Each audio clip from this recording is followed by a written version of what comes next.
오늘의 전국 키워드로 짚어보겠습니다. 네, 김재섭 전 국민의힘 비대위원, 최진봉 성공회대 교수 두 분 나와 계십니다. 어서 오세요. 안녕하십니까. 안녕하세요. 네. 비대위원 출신이시군요. 네, 그렇습니다. 언제- 최장기 비대위원 출신입니다. 네. 김종인 비대위원장 아하. 체제에서 1년 이상의 비대위를 한 바가 있습니다. 그렇군요. 오늘 전문가시니까 많이 물어봐야 되겠습니다. 네. 첫 번째 키워드. 첫 번째 키워드도 비대위 얘기인데요. 함께 보시죠. 법원은 선을 넘지 말아야 된다. 정진석 비대위원장이 이렇게 얘기를 했습니다. 김재섭 전 비대위원. 네. 지금 가처분 2라운드잖아요. 그렇죠. 오늘 이제 신문이 있는 거죠, 잠시 뒤에. 그렇죠. 예. 어떤 게 핵심 쟁점인 건가요? 오늘 신문은 이제 당원당규 개정의 위법성 여부를 다투는 것이기 때문에 그러니까 비대위가 존속할지 여부는 28일 날 있을 26일이었나 28일 날 있을 신문을 지켜보고 나서 비대위 존속 여부를 따져봐야 되겠지만은 적어도 이 당원당규 개정이라는 것이 사실은 이번에 출범한 비대위의 존립 근거 자체가 되기 때문에 만약에 이번에 당원당규 개정안에 관련돼서 법원이 좀 부정적으로 판단한다 그러면 비대위원회 존속 여부가 굉장히 불투명해지는 상황으로 다다를 수밖에 없을 것 같습니다. 사실 근데 과거에 저희가 1차 이준석 대표가 그 가처분 신청을 했을 때의 상황이랑 지금이랑 크게 달라진 것은 없거든요. 그러니까 비상 상황을 정의할 수 있는 당원당규 개정이 있었다라는 거 말고는 사실 어떤 비상 상황이라고 하는 국면 자체가 타개된 것은 아니라고 볼 수가 있습니다. 이제 그런 의미에서 그러면은 이 당원당규 개정이 올바랐느냐라는 쟁점으로 남아 있을 텐데 이 당원당규 개정이 실제로 김용태 최고위원, 그러니까 마지막까지 사퇴를 하지 않은 김용태 최고위원의 자리를 박탈한다는 측면이 있어서 이른바 사후입법의 문제가 불거질 수 있습니다. 그래서 이번에 가처분 신청이 어떻게 될지, 당원당 개정안에 대해서 법원이 어떻게 판단할지를 조금 지켜봐야 되겠지만은 실제로 인용될 가능성도 적지 않다라고 생각이 듭니다. 네. 이게 워낙 복잡하고 가처분 신청 여러 건 냈기 때문에 다시 한번 이제 정리해드리자면 1차, 2차는 이제 사실상 지나간 거고 3차, 4차인데 3차가 비상 상황이 뭐냐를 규정한 당원을 개정한 것이 이제 그게 무효다라는 것이 4차는 정진석 비대위원장 직무 정지해달라. 교수님 어떻게 전망하십니까? 그러니까 저도 사실은 인용될 가능성을 전혀 배제할 수 없다. 가능성이 어느 정도 있다고 저도 개인적으로 생각을 하는데요. 재판부도 같은 재판부죠? 그렇죠. 같은 지금. 재판부예요. 예. 그러니까 재판부가 처음에 1차 가처분을 인용했을 당시만 하면 이런 얘기잖아요. 정당 민주주의가 훼손됐다고 얘기를 했고 대표를 쫓아내기 위해서, 즉 대표의 직위를 뺏기 위해서 비상 상황을 임의로 만들었고, 왜냐하면 최고위원회가 무산됐다고 얘기하면 최고위원회 무산이 결국은 비상사태라고 규정을 하고 그래서 비대위를 만들 수 있다고 했는데 최고위원회는 또 임명하면 된다. 그러니까 그만둔 분들의 그 자리는 새로 임명해서 최고위원회를 꾸려서 운영하면 됨에도 불구하고 그 자체를 하지 않고 그걸 비상상황으로 지정을 해버린 거잖아요. 그게 문제라고 얘기한 거거든요. 그게 정당 민주를 훼손한 것이고. 근데 이번에도 뭐 김재섭 위원장도 얘기했지만 크게 바뀐 상황이 아니에요. 그러니까 사실은 그 상황이 법원에서 안 된다고 하니까 꼼수를 부려서 그러면 규정 자체를 바꿔서 당원 당규를 바꿔가지고 그 상황을 만든 거잖아요, 결국은. 이것도 어찌 보면 정당 민주주의에 위해가 되는 부분이라고 볼 수 있다는 것이죠. 그러니까 같은 재판부에서 봤을 때 1차에서 내렸던 인용 부분이 바로 잡아졌다라고 보지 않을 거예요. 아마 그 인용된 부분들을 우회를 해가지고 본인들이 원하는 상태로 만들어 가려는 꼼수를 부렸다. 이렇게 판단할 가능성이 있기 때문에 예. 인용될 가능성을 배제할 수 없는 상황이 됐다고 보여집니다. 정진석 비대위의 운명을 가르게 될 텐데요. 정진석 위원장은 사법 자제의 원칙을 강조했습니다. 어떤 내용인지 얘기를 좀 먼저 들어보시죠.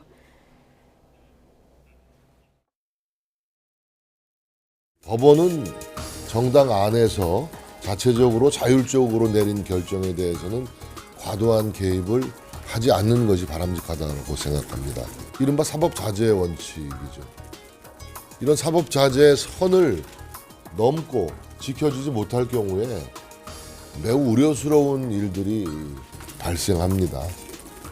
결국 법원은 정치 위에 군림하게 되는 것이고, 따라서 정치인들은 가능하면 정치적인 문제는 정치적으로 해결하는 것이 옳습니다. 정치의 사법화를 유도하는 것은 저는 그런 면에서 하책 중에 하책이라고 생각해요. 네. 이준석 전 대표가 아마 이제 잠시 뒤면 서울 남부지방법원으로 도착한다고 합니다. 저희가 현장 보여드리려고 하고요. 이준석 전 대표가 오늘 기자들 앞에서 또 만날 텐데 무슨 얘기를 할 것 같습니다. 아무래도 이제 부당함을 또 얘기하겠죠. 어제 그 뭐 언론과 인터뷰 내용 보면 상당히 과격한, 제 표현에 과격한 표현이라고 생각되는데, 누군가 기관총을 뒤에서 쏘고 있고 1열, 2열, 1열이 죽으면 그 다음 2열 가고 이런 식인 거잖아요. 결국 총알바지 시킨다고 얘기할 수밖에 없어요. 그 얘기를 또 할 겁니다. 그러니까 이게 뭐 윤핵관이나 뭐 제가 볼 때 그 기관총을 들고 있는 사람이 누구냐 여러 가지 해석이 분분한데, 윤핵관 또는 윤석열 대통령을 지칭하는 거잖아요. 그러니까 뭐 끝날 때까지 끊임없이 하겠다. 뭐 그 N차 비대위란 말까지 나오잖아요, 지금. 비대위 이번도 안 되면 또 다시 하고, 다시 해서 수단과 방법을 가리지 않고 이준석 대표를 몰아내려고 하는 이 현 정부, 그러니까 윤석열 정부의 부당함을 이준석 대표 얘기할 겁니다. 이게 정당 민주주의냐. 그러니까 예를 들면 사실은 그 아까 정진석 비대위원장 그 얘기 했잖아요. 정치로 풀어야 된다. 예. 그러면 정치로 풀기 위해서 이준석 대표가 물러나게 하는 방법들은 정당에서 있는 절차들을 했으면 돼요. 예를 들면 그 탄핵을 할 수 있거든요. 예. 그러니까 대표를 탄핵할 수 있는 절차가 있음에도 불구하고 그런 방식을 쓰지 않고 윤리위원회를 개최해가지고 윤리에서 징계를 하고, 그걸 빌미로 해서 비대위를 만들어가지고 아예 직무를 뺏어버리는 이런 절차로 가는 것이 과연 정치적 문제 해법이냐. 이런 문제를 그럼 사법부가 바로잡지 않으면 어느 누가 바로잡을 수 있겠어요. 정당의 민주주의가 사라졌다고 보여줄 수 있는 여러 행태들이 국민에서 보여지고 있는데, 이걸 바로잡을 수 있는 힘은 아무데도 없어요. 그러면 대통령도 사실은 정당의 어쨌든 국민의힘 소속의 출신의 대통령이시기 때문에 연관돼 있다고 볼 수밖에 없는 상황에서는요, 사법부가 판단할 수밖에 없는 거죠. 그러니까 정진석 그 비대위원장 말 그대로 제가 인용하자면, 정치로 풀어야 했던 문제를 정치로 풀지 않고 무리하게 진행하고 절차를 위반하면서 진행하다 보니까 결국 이 사태까지 오게 된 거예요. 사법부로 가지 않고 해결될 수 있는 방법들을 찾지 않고 사법부로 갈 수밖에 없는 그런 여지를 남겨놓은 행동들이 결국은 지금의 결과를 초래했다고 보여집니다. 네, 정진석 비대위원장의 지금 주장은 사법부로 이제 가게 된 것 자체도 이제 비판을 해주셨는데, 어쨌든 사법부로 넘어간 이 정치 이슈는 어쨌든 정치권의 결정을 최대한 좀 존중해줘야 된다. 이 부분을 강조하고 오늘 그 부분을 좀 주장할 것으로 보이는데요. 어떻게 보십니까? 실제로 이제 정진석 비대위원장 입장에서는 사법 자제의 원칙을 주장할 수밖에 없는 상황일 것입니다. 예. 사실 그 전에 1차 가처분 신청에서도 법원이 적극적인 개입을 했고, 사실은 정당 내에 법원이 이렇게 적극적으로 개입하는 것 자체가 결코 좋은 모습은 아닙니다. 거기는 저희는 100% 동의를 하고 있는 것인데, 이 정당의 자치사무라고 하는 것도 사실은 우리가 헌법 아래에 있어야 된다는 그 대원칙을 어길 수는 없는 것이거든요. 근데 지금 상황 같은 경우에는 당원당규 개정이 말하자면 정당 내 자치 규정이거든요. 그러면 헌법적으로 위배되는 부분이 있는데 그것을 자치 규정으로서 바꾼다고 하면 과연 법원이 이것에 대해서 인정할 수 있을까라는 의문은 좀 남습니다. 사실 그래서 앞서서 이제 최 교수님께서 말씀해주신 대로 이준석 대표가 실제로 정치적으로 판단을 좀 받게 했었으면 좋겠어요. 그러니까 이것을 뭐 사법적으로 치고받고 공방을 하기보다는 이준석 대표의 책임이 분명히 있다. 여기에 대해서는 당원들에게 한번 뜻을 물어보겠다 해서 당원 소환제, 그러니까 국민의힘에는 탄핵 절차가 없기 때문에 당원 소환제라고 하는 탄핵 절차와 준하는 제도가 있거든요. 이걸 통해서 이준석 대표에게 정치적 판단을 우리 그 당원들께 내리게 해도 괜찮은 거라고 생각이 되거든요. 아니면 차기 전대에 출마를 해서 이준석 대표가 정치적으로 평가받게 하면 되는 문제라고 생각합니다.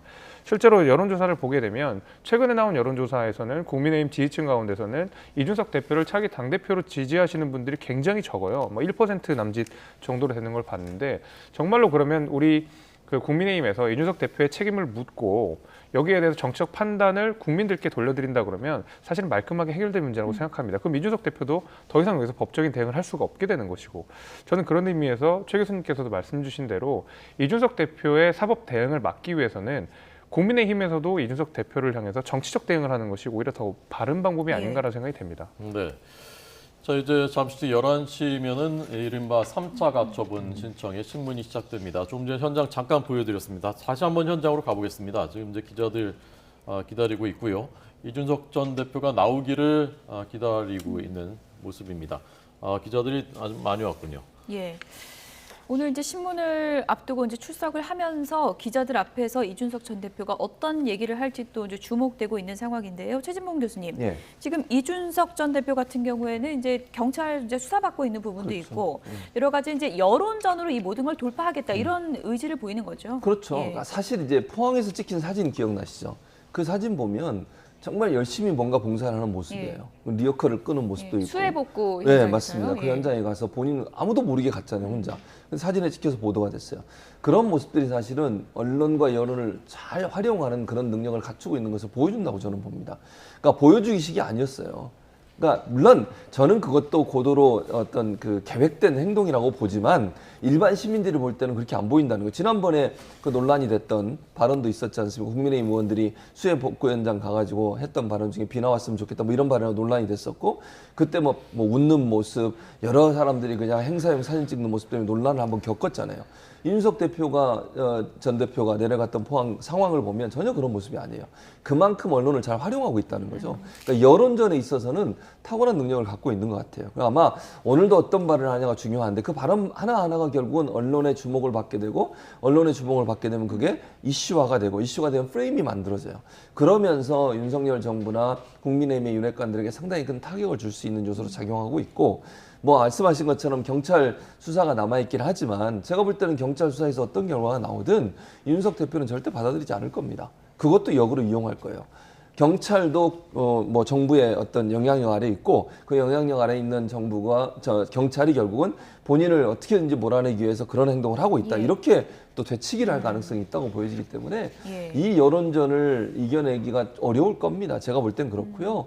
혼자지만 혼자가 아니에요. 여론과 언론이라고 하는 그런 어떤 큰 어떤 영향력 있는 어떤 그 존재들을 잘 활용해서 본인이 원하는 그런 프레임을 만들어가는 능력이 탁월하기 때문에 제가 볼 때는 정치적 문제로 이 문제를 풀지 않고 계속 법적인 대응을 하게 되거나 이렇게 강하게 뭐 비대위라는 어떤 장치를 통해서 이준석 전 대표의 어떤 정치적 생명을 끊게 하는 그런 행동들이 계속되면 저는 끊임없이 이준석 대표는 뭐 문제를 제기하면서 이슈를 몰이를 하지 않을까 이렇게 생각이 됩니다. 네. 지난번 1차 가처분 신청 사건 때는 그 첫 심리하고 9일 뒤에 결론이 나왔거든요. 오늘 이제 3차 지금 이제 곧 시작이 됩니다. 그리고 4차는 오는 28일 예정이고 정치권에서는 어떤 그 전망들이 이번에는 며칠 정도 걸릴 것인지 어떤 전망들 나오고 있습니까? 기각이 되든 인용이 되든 저번보다는 더 빨리 나올 것이라는 관측이 우세한 것으로 보입니다. 왜냐하면 그 당시만 해도 이게 모든 사실관계들을 정리해야 되고 뭐 법리도 검토해야 되고 우리 헌법 가치에 위배되는지 여부를 판단해야 되는 충분한 시간이 좀 필요했었다라고 생각이 되거든요. 초유의 사태였기 때문에 그렇습니다. 근데 그 이후로도 꽤 많은 시간들이 흘렀고 지금의 상황에 대한 어떤 법조계의 여러 가지 견해들도 지금 다 같이 나와 있는 상황이기 때문에 법원의 입장에서도 한번 판단을 내려놓은 사안에 대해서 다시 한번 재검토를 하는 것이고 과거에 1차 가처분 신청이 인용됐을 때에서 약간의 사정들이 추가됐을 뿐이지 본질적인 사안이 변하는 것은 아니거든요. 저는 그런 의미에서 법원의 고민 시간이 저번보다는 훨씬 더 짧아질 것이라고 생각이 되고 그래서 아마 9일보다는 훨씬 이른 시기내 저는 이르면 다음 주 내에도 이 당원당규 개정안에 대한 법원의 가처분 신청 인용 여부가 발표되지 않을까 생각합니다. 두 분 다 이준석 전 대표에 대해서 이런 법적인 논쟁보다는 좀 정치적인 판단을 받아보게 하는 게 더 나은 선택이었을 거다라고 이제 지적을 해주셨는데 그렇다면 이제 다른 입장을 주장하는 분들의 반론을 좀 드리면 이준석 전 대표 입장에서 이렇게 국민의힘 전 대표를 지낸 입장에서 계속 가처분 신청을 하는 것은 맞는가? 이렇게 가처분 신청을 하면서 이것을 오히려 법적인 쟁점으로 계속 가져가는 거 아니겠습니까? 이건 어떻게 보십니까? 사실 이 모습 자체가 국민들 보시기에 안 좋죠. 그러니까 여당은 계속 지도부에 공백이 있는 상황이고 바로 직전까지 당대표였던 이준석 대표가 국민의힘을 향해서 굉장히 날선 여론전과 사법 대응을 하고 있는 상황이기 때문에 이 모습 자체가 결코 좋다고 볼 수는 없습니다. 그럼에도 불구하고 이제 이준석 대표 입장에서는 윤리위의 징계를 통해서 본인이 이제 징계를 받아들이고 당원권 정지가 되는 상황에서 자신의 그냥 정치 행보를 넓혀가는 입장에서 갑자기 대표를 해임당하는 뭐 초유의 사태를 또 본인 입장에서는 받게 된 것일 거거든요. 그래서 아마 개인적으로 선택할 수 있는 것이 많지 않았다고 생각이 됩니다. 그래서 이제 사법 절차로서 지금의 부당함을 호소하는 방식을 아마 이준석 대표가 선택을 한 것 같은데 사실 저도 이제 국민의힘 지도부 체제가 하루라도 빨리 안정됐으면 하는 바람이 있습니다.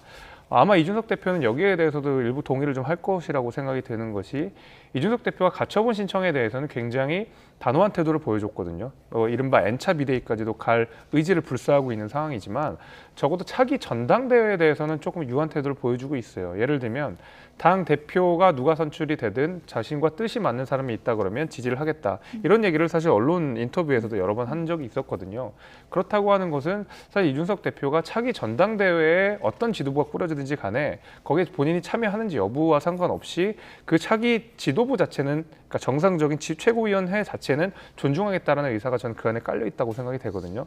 그래서 아마 이준석 대표 입장에서도 이 가처분 신청 인용 여부와 상관없이 차기 전당대회나 차기 지도부에 대해서는 좀 존중하는 태도를 보이지 않을까라는 게 제 근데 생각입니다. 비대위가 안정되게 가야 전당대회가 열릴 수 있는 거 아닌가요? 물론 그렇습니다만은 이 지금 상황에서 만약에 이번 그 4차 그 가처분 신청이 인용돼서 비대위가 예. 또다시 자초된다고 하면 3차 비대위가 뜨기는 어려울 거라고 생각이 그렇죠. 됩니다. 그렇게 되면 사실은 지금 원내대표가 얼마 있으면 선출이 또 될 텐데 원내대표 중심으로 전당대회 준비위원회를 꾸려가지고 조속하게 전당대회를 준비하는 방식이 있을 수 있습니다. 예. 그래서 비대위 일 자체를 이준석 대표 의지와 상관없이 예. 법원이 가처분 신청을 인용을 하게 되면 어쩔 수 없이 국민의힘에서는 비대위를 꾸릴 수가 없는 상황이니까 그렇죠. 그때는 차기 지도부를 구성하기 위한 전당대회 준비위원회를 하루라도 빨리 조속하게 구성하는 방식이 남아있는 선택카드라고 할 수 있겠습니다. 네. 이준석 전 대표가 45분쯤 현장에 도착할 것으로 이제 현장에서 전원이 네. 전해지고 있고요. 계속 이제 현장 보여드리고 오면 이제 뭔가 발언을 할 텐데 저희가 들려드리겠습니다.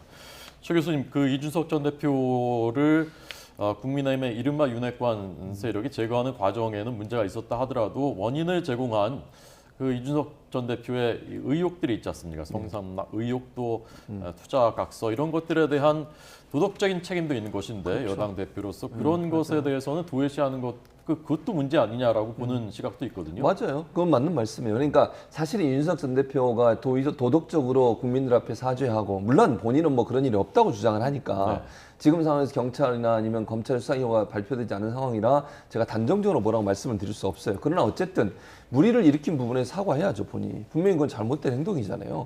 공당의 대표가 물론 대표 되기 전의 일이라 하더라도 그런 일이 있었다고 하면 대표로서의 어떤 자격이 없다고 밖에 볼 수 없는 거잖아요. 뭐 전제는 분명히 제가 달았습니다. 아직은 본인이 아니라고 주장하고 지금 예, 도착한 잠시만요. 것 같군요. 예. 예. 네, 현장 들어보겠습니다. 번째 신문 시 직접 출석하셨는데 소감 한 말씀 저 조용히 좀 하면은 잠깐. 예. 저 조용히 좀 하면 좀 싫어가지고. 조용히. 두 번째 신문 역시 직접 출석하셨는데 소감 한 말씀만 부탁드립니다. 소리가 계속 섞여가지고 저 조용히 하면.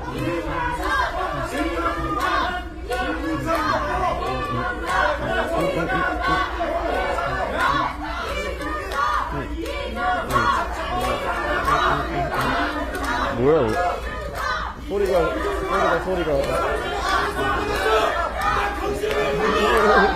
또라이다.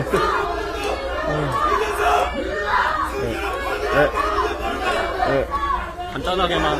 예, 오늘 뭐 가처분 심리 같은 경우에는 어차피 지난 가처분에서 법원에서 일정 판단을 내린 부분에 대해서 불복하는 것에 대해서 다루는 것이기 때문에 순탄하게 진행될 것으로 믿고 있습니다. 오늘 어떤 부분 가장 중점적으로 소명하실 생각이세요? 아무래도 이번에 당원 개정안이라고 하는 것이 결국에는 소급 된 상황에 대해 가지고 이야기하는 것이고 처분적인 어떤 당원 개정이기 때문에 저는 법원에서 이것은 큰 고민 없이 판단할 수 있을 것이라 생각합니다. 어제 4차 가처분 관련해서 국민의힘 측에서 연기 신청을 했습니다. 이 부분 좀 어떻게 생각하시는지? 그것은 뭐 법원에서 판단해서 진행하는 것이기 때문에 그것은 뭐 판사님의 재량이라 이렇게 생각하고 있습니다.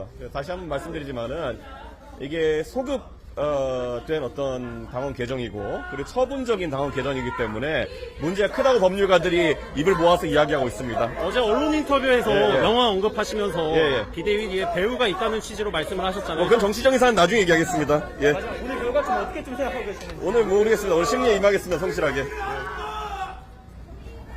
네, 이준석 전 대표가 법원에 출석하는 모습 생중계로 보여드렸습니다. 이제 11시면은 신문이 시작되고 이 대표, 이 전 대표가 직접 출석해서 여기서 이제 진술을 하게 되는 것입니다. 앞에 지지자들이 연호를 하고 있었고요. 지지자들 연호 소리가 끝나면 발언하겠다라고 하면서 몇 마디 발언을 했습니다. 네, 순탄하게 진행될 것이다. 오늘 가처분 심리에 대해서 굉장히 자신만만한 태도를 보였는데요. 그러니까 이 내용은 오늘 당원 개정안에 대해서 이제 얘기를 하게 되는 건데 이 부분은 소급 적용한 부분이기 때문에 법률가들이 뭐 문제가 크다고 했다 이렇게 주장을 하면서 오늘은 내 주장대로 잘 될 거다 이렇게 이제 얘기를 하고 있는 거죠. 그러니까 이준석 대표 입장에서는 이제 긍정적인 이야기를 당연히 하게 되겠죠. 예. 그리고 이제 본인이 변호사들과 함께 뭐 여러 가지 검토한 내용들을 바탕으로 이야기를 했을 거라고 생각이 되고 앞서 제가 이제 가처분 신청의 인용 가능성이 제법 있다라고 하지만 동시에 또 기각될 가능성도 동시에 같이 있는 것이거든요. 그래서 아마 이준석 대표는 최선을 다해서 뭐 신문에 응할 것으로 보이고요. 그 기각될 가능성에 대해서도 말씀을 드리게 되면 사실은 이제 1차 가처분 신청에서 법원이 가처분 신청을 인용했던 데에는 사실은 절차적 정당성이 훼손됐다라는 문제 말고도 실제로 당내 민주주의를 훼손했다라는 실체적 문제를 좀 접근을 했었거든요. 근데 물론 실체적 문제를 국민의힘이 전적으로 해소했다고 볼 수는 없겠지만 절차적인 정당성에 있어서는 상당 부분 사후적으로 취한 부분들이 있습니다. 이제 그런 의미에서 이준석 대표도 아주 그 단단한 각오를 통해서 신문에 응하지 않으면 기각될 가능성도 적지 않다고 생각하기 때문에 아마 뭐 최선을 다해서 뭐 변론을 하지 않을까라고 생각이 됩니다. 네. 최 교수님은 지금 이 전 대표 모습 보면서 어떤 생각하셨습니까? 뭐 아까 제가 여론을 또 언론을 잘 활용한다는 얘기를 했잖아요. 보통은 저렇게 출석하면서 옆에서 연호를 하더라도 발언을 합니다. 네. 일반적으로 기자들이 물어보면 그렇죠. 바로 얘기를 하지. 다 조용해지면 얘기하겠어요. 그 말이 무슨 말이에요? 정확하게 본인의 의사를 잘 전달되도록 하겠다는 의지예요. 보통은 긴장해서라도 저렇게 말 못합니다. 예. 기자들이 저렇게 많이 지금 뭐 대표로 물론 풀 기자단이 들어가 있지만 마이크가 엄청나게 많잖아요. 저기. 예. 네, 네. 그런데 저런 모습을 보인다고 하는 것 자체가 여론전과 언론에 얼마나 그 전문성을 갖고 있는 이걸 보여주는 단적이라는 생각이 들고요. 자신감을 보인 것은 결국은 소급적이라는 말을 계속 하잖아요. 그 말은 1차에 인용된 내용들이 전혀 변화가 없었음에도 불구하고 원칙적으로 하냐고 꼼수를 부려가지고 당헌 당규를 고쳐가지고 비상상을 만들어가는 이 국민의힘의 태도에 대해서 법원이 판단을 그렇게 그러니까 본인이 원하는 대로 할 거다라고 얘기를 하는 거예요. 그러니까 뭐 그 당시 법원은 뭐라고 그랬냐면 제가 아까 잠깐 언급해 드렸는데 최고위원회가 결의가 되면 최고위원들을 새로 임명해서 운영할 수도 있었음에도 불구하고 비대위 체제로 가는 것 자체가 문제라고 지적한 거거든요. 근데 그 방법을 쓰지 않고 다시 또 두 번째 비대위를 만든 거잖아요. 그리고 그 비대위를 정당성을 갖게 하기 위해서 당헌 당규를 바꾸는 그런 행동을 한 것 자체가 정당의 민주주의가 살아있지 않다고 하는 판결이 나올 가능성이 있다라고 하는 부분을 강조한 거예요. 물론 법원이 어떻게 판결할지는 저도 모르겠습니다만 그런 상황에서 본다고 하면 소급 적용을 강조하면서 처음에 1차 심리에서 나온 결과가 바뀌지 않을 것이다 라고 주장을 하고 예. 있는 거죠.